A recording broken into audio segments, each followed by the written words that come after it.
आप जरा गौर कीजिए, हिंदुस्तान का वजीर आजम नरेंद्र मोदी है। नरेंद्र मोदी की सिक्योरिटी को देखिए, राहुल गांधी की सिक्योरिटी को देखिए, आप किसी की भी सिक्योरिटी को देखिए, लेकिन ये मर्द मुजाहिद, ये ऐसा मुजाहिद है जो है सिक्योरिटी पर यकीन नहीं रखता। जब हम उनसे बार बार तलब कर ये कहते हैं कि साहब आप सिक्योरिटी ले लो, क्योंकि हिंदुस्तान भर में आपके मुखालिफिन बढ़ रहे हैं और कभी भी आप पर हमला हो सकता है, तो मेरा सदर, मेरा मुख्य ये कहता है कि मुझे अल्लाह की सिक्योरिटी मेरे लिए सबसे बड़ी है। जब अल्लाह चाहेगा वही होगा, ये उसका यकीन है।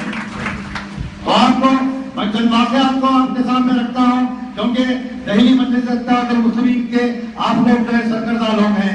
आज ये सवाल उठाया जा रहा है कि मजलिस इत्तेहादुल मुस्लिमीन भारतीय जनता पार्टी के पैसों से और भारतीय जनता पार्टी के एजेंट के तौर पे काम कर रही है। आज फेसबुक पे, ट्विटर पे आज ये सब चीजें चल रही हैं। ये आरएसएस की, विश्व हिंदू परिषद की और यहूदियों की एक साजिश है कि मजलिस को हिंदुस्तान में बढ़ने से रोका जाए।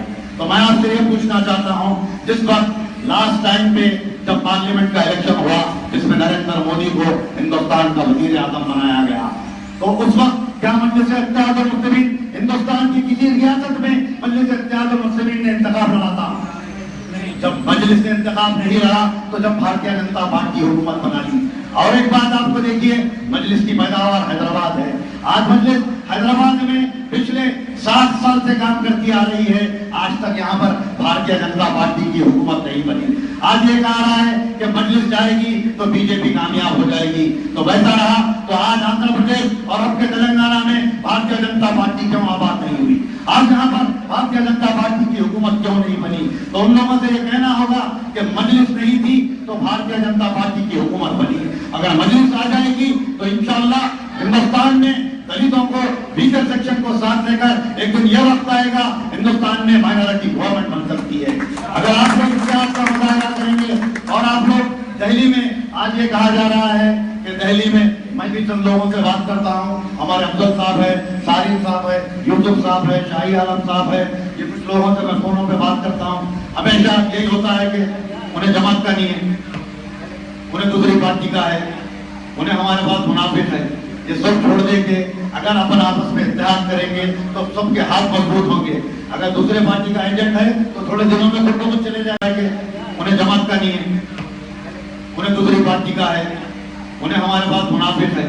ये सब छोड़ देंगे, अगर अपन आपस में इत्तेहाद करेंगे तो सबके हाथ मजबूत होंगे। अगर दूसरे पार्टी का एजेंट है तो थोड़े दिनों में खुद को चले जाएगा इंशाअल्लाह। या अल्लाह उसे हिदायत देगा, उसे इंशाअल्लाह तौफीक होगी और मजलिस की और मुसलमानों की जो है मदद करने के लिए वो खुद आगे बढ़ के आएगा। तो इसीलिए मैं आप लोगों से चाहता हूँ कि सदर मोहतरम ने जनाब हतीब साहब को दिल्ली का जिम्मेदार बनाकर भेजाया है, तो वहाँ पर अगर आप लोगों की निगरानी में इस तरह मुत्तहिद होकर, जिस तरह यहाँ हैदराबाद में आप लोग आए हैं, उसी तरह इंशाअल्लाह दिल्ली में भी हम भी आएंगे। अगर आप लोग इसी तरह का वहाँ पे मुत्तहिदी का मुजाहरा करेंगे तो इंशाअल्लाह हमें भी आने की ख्वाहिश होगी कि दिल्ली के भाइयों के साथ काम करेंगे। और आने वाले इंतखाबात में आप लोग मजबूत बनिए। हतीब साहब वहाँ से कोई इलेक्शन लड़ने वाले नहीं है, वहाँ पे इलेक्शन आप ही लोगों में से कोई लोग उठ के लड़ेंगे और इंशाअल्लाह वहाँ के कारपोरेटर बनेंगे और हो सकता है आज वहाँ की असेंबली में भी मजलिस इत्तेहादुल मुस्लिमीन की आवाज आ जाए। आज हिंदुस्तान में मुसलमानों पर, दलितों पर, वीकर सेक्शन पर किस तरह जुल्म हो रहा है आप देखते जाइए। जैसा कि याकूब मेमन के मामले को ले लीजिए, आज कैपिटल पनिशमेंट के तौर पर याकूब मेमन को सजाए मौत दी गई। और उसी तरह आपने देखा कि राजीव गांधी के कातिलों को, बैन सिंह के कातिलों को, जिस तरह सदर मोहतरम ने पार्लियामेंट में कहा कि उनके कातिलों को सजाए मौत की जो है माफी देकर लाइफ टाइम कर दिया गया। इसकी वजह क्या थी? क्योंकि तमिलनाडु में डिविडेंड पार्टीज का जो है दबदबा था और वहां की असेंबली में उनकी मेजॉरिटी थी, उन्होंने एक रेजोल्यूशन पास किया।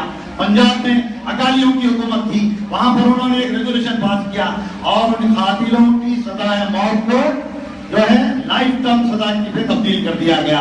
अगर जरा सोचिए, याकूब मेमन के उस चेहरे को याद कीजिए, अगर हमारे भी असेंबली में नुमाइंदे होते, अगर हमारे भी असेंबली में नुमाइंदे ज्यादा होते, हम भी इसी तरह का रेजोल्यूशन पास करते और उसको जो है उमर कैद से उमर कैद में लाकर उसे सजाए मौत से बचा सकते थे। उस मासूम चेहरे को याद कीजिए, आज उसके मासूम चेहरे को याद कर आज हमें इत्तेहाद में आने की जरूरत है, हमें मरकज़ सियासत की जरूरत है।